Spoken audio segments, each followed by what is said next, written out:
वालेकुम, welcome to our YouTube channel everything you need to know. आज हम आपके साथ बायोलॉजी के फर्स्ट ईयर नोट्स के चैप्टर नंबर 1 को हम डिस्कस करेंगे।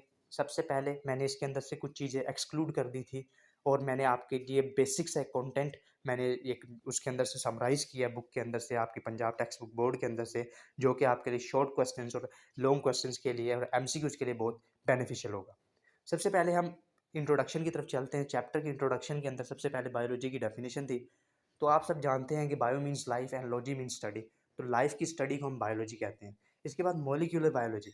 मॉलिक्यूलर बायोलॉजी के अंदर क्या आएगा कि जो मॉलिक्यूल्स आपस में कंबाइन होते हैं वो किस तरह आपका स्ट्रक्चर बनाते हैं और आपका स्ट्रक्चर बनाते हैं, उनके सेल्स, उनकी ऑर्गेनिजम्स के सेल, उनके ऑर्गेनिजम्स को कैसे वो बनाते हैं, इसको हम मॉलिक्यूलर बायोलॉजी कहते हैं।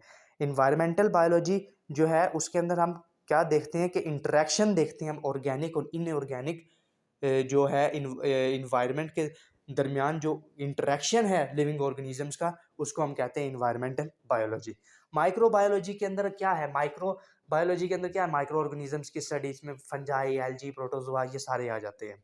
इसके बाद अगर हम चलें फ्रेश वाटर बायोलॉजी की तरफ, तो फ्रेश वाटर बायोलॉजी जैसे कि इसका नेम सजेस्ट कर रहा है कि जो लाइफ फ्रेश वाटर बॉडीज में, लेक्स में, रिवर्स में जो रहती है, उनके फिजिकल और केमिकल पैरामीटर्स को स्टडी करने के लिए जो फील्ड है उसका नाम है fresh water biology. Human biology में क्या है कि ह्यूमन की एनाटमी, उसकी फिजियोलॉजी, उसका फंक्शन, उसकी हिस्टोलॉजी, उसकी मॉर्फोलॉजी, उसकी एवोल्यूशन, उसकी जेनेटिक्स को स्टडी करना, ये ह्यूमन बायोलॉजी है।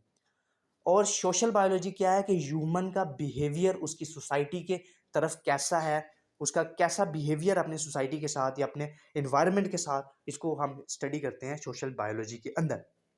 अब हम चलते हैं कि आपकी जो बॉडी है वो कितने मेजर एलिमेंट्स से बनी है। सबसे पहले हमें ये बात पता होनी चाहिए कि नेचुरली 92 एलिमेंट्स पाए जाते हैं, जिनमें से 16 एलिमेंट्स जो हैं वो आपके बायो एलिमेंट्स हैं। इनमें से भी 6 जो हैं वो आपके मेजर एलिमेंट्स हैं और 10 जो हैं वो आपके ट्रेस एलिमेंट्स हैं। 6 जो मेजर एलिमेंट्स हैं वो डायग्राम के अंदर मेंशन है। सबसे पहले ऑक्सीजन है 65%, इसके बाद कार्बन है आपका 18%, हाइड्रोजन है आपका 10%, नाइट्रोजन है 3%, कैल्शियम है 2% एंड फास्फोरस है 1%। बाकी जितने भी 10 जो एलिमेंट्स हैं ना वो आपके ट्रेस में पाए जाते हैं, मतलब वो आपके थोड़े से आपकी बॉडी को कंपोजिशन में हेल्प आउट करते हैं। इसके बाद हम चलते हैं बायोलॉजिकल ऑर्गेनाइजेशन के ऊपर। बायोलॉजिकल ऑर्गेनाइजेशन के अंदर क्या है कि ये सबसे पहले इकोसिस्टम है। इकोसिस्टम में क्या होता है कि ज़मीन का वो हिस्सा जहाँ पे लिविंग और नॉन लिविंग कंपोनेंट्स जो हैं वो इकट्ठे होकर रहते हैं, इसको हम इकोसिस्टम कहते हैं।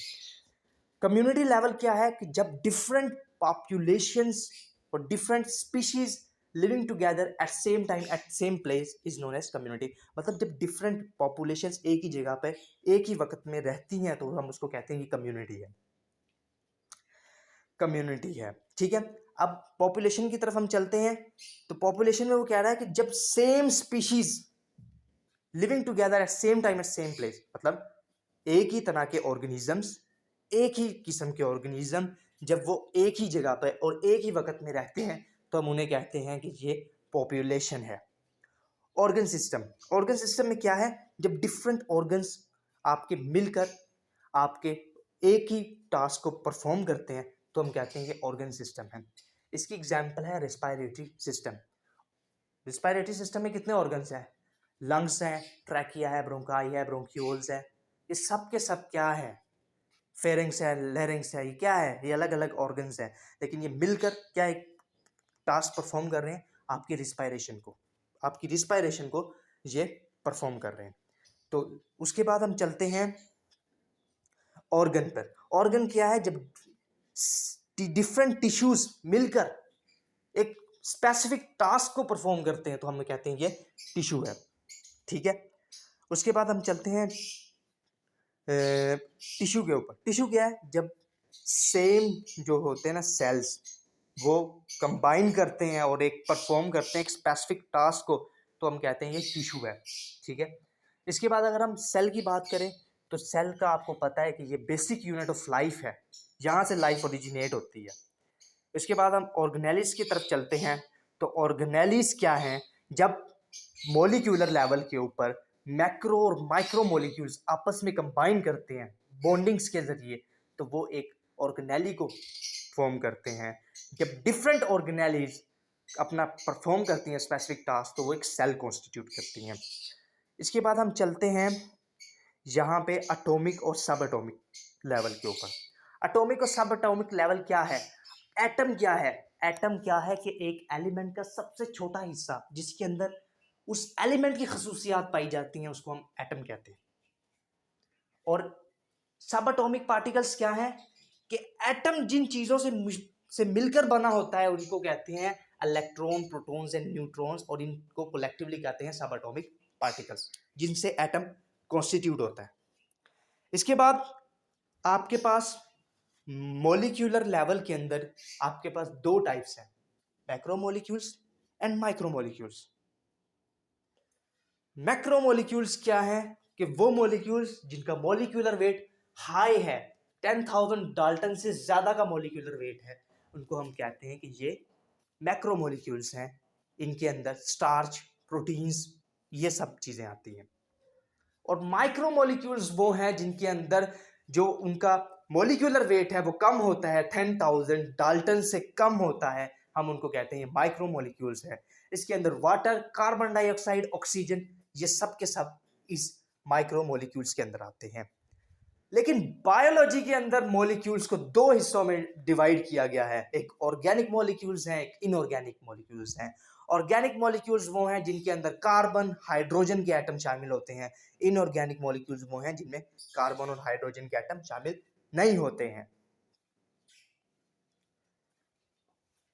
इसके बाद हम चलते हैं ऑर्गेनेली और सेल लेवल पे।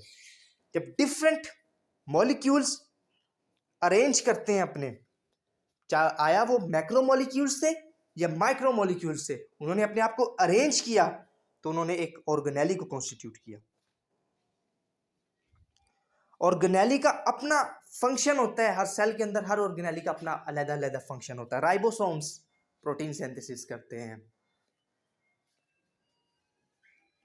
ये क्या है राइबोसोम? ये एक ऑर्गेनेली है आपके सेल के अंदर जो कि आपकी प्रोटीन सिंथेसिस के अंदर हेल्प आउट करती है। इस तरह हर ऑर्गेनेली का सेल के अंदर अलग अलग फंक्शन है।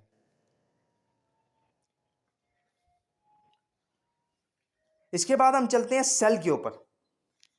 वही बात, जब डिफरेंट ऑर्गेनेलीज अपना अपना काम, अपना स्पेसिफिक टास्क परफॉर्म करती हैं, तो वही कॉन्स्टिट्यूट करती हैं एक सेल को। इसके बाद चलते हैं हम टिश्यू लेवल के ऊपर। जब सेम सेल्स अपना स्पेसिफिक टास्क को परफॉर्म करते हैं, तो वो एक टिश्यू को कॉन्स्टिट्यूट करते हैं। इसके अंदर आपको एग्जांपल देता हूं मैं जाइलम और फ्लोएम टिश्यू की। प्लांट्स के अंदर दो टिश्यू, जाइलम और फ्लोएम। जाइलम क्या है? वो कंडक्ट करता है वाटर को through out the plant. Water की ट्रांसपोर्टेशन के लिए जो उनके प्लांट्स के पास एक टिश्यू है जिसको हम कहते हैं जाइलम टिश्यू। और फ्लोएम टिश्यू जो है ये फूड की ट्रांसपोर्टेशन के लिए इस्तेमाल करते हैं प्लांट्स। ये उनके अंदर एक स्पेसिफिक टिश्यू है जो फूड की ट्रांसपोर्टेशन करता है, जिसको हम कहते हैं फ्लोएम टिश्यू। इन दोनों टिश्यूज के अंदर अलग अलग सेल्स हैं, लेकिन जाइलम के अंदर सारे के सारे सेल्स सेम होंगे, फ्लोएम के अंदर सारे के सारे सेल्स सेम होंगे। न जाइलम का कोई सेल्स फ्लोएम से मैच करेगा, ना फ्लोएम का कोई सेल जाइलम से मैच करेगा, क्योंकि इनके अंदर ऑर्गेनेलिज की डिस्ट्रीब्यूशन भी अलग अलग है, जो कि इसे कॉम्प्लेक्स बना देती है काफी हद तक। इसके बाद अगर हम ऑर्गन एंड ऑर्गन सिस्टम की तरफ जाएं, तो वो कह रहा है different tissues having related function assemble together in a structure to carry out its function with great efficiency form a organ। जब डिफरेंट टिश्यूज असेंबल होते हैं, इकट्ठे होके एक काम करते हैं, उन्हें हम कहते हैं कि ये ऑर्गन है। बुक में एग्जांपल है स्टमक की। स्टमक के अंदर कितने सारे आपको मसल्स नजर आते हैं। उसके अंदर आपको स्मूथ मसल्स हैं, उसके अंदर सर्कुलर मसल्स हैं, उसके अंदर कितने सारे आपके मसल्स हैं जो कि आपका कॉन्ट्रैक्ट करते हैं। जब वो कॉन्ट्रैक्ट करते हैं तो वो क्या करते हैं? वो आपकी फूड की डाइजेशन कर रहे होते हैं, लेकिन उनका काम अलग अलग है। स्मूथ मसल्स का काम अलग है, सर्कुलर मसल्स का काम अलहदा है, लेकिन वो क्या है, वो आपकी फूड की डाइजेशन कर रहे हैं। उनका काम एक ही है, लेकिन उनकी जो टाइप है वो डिफरेंट है।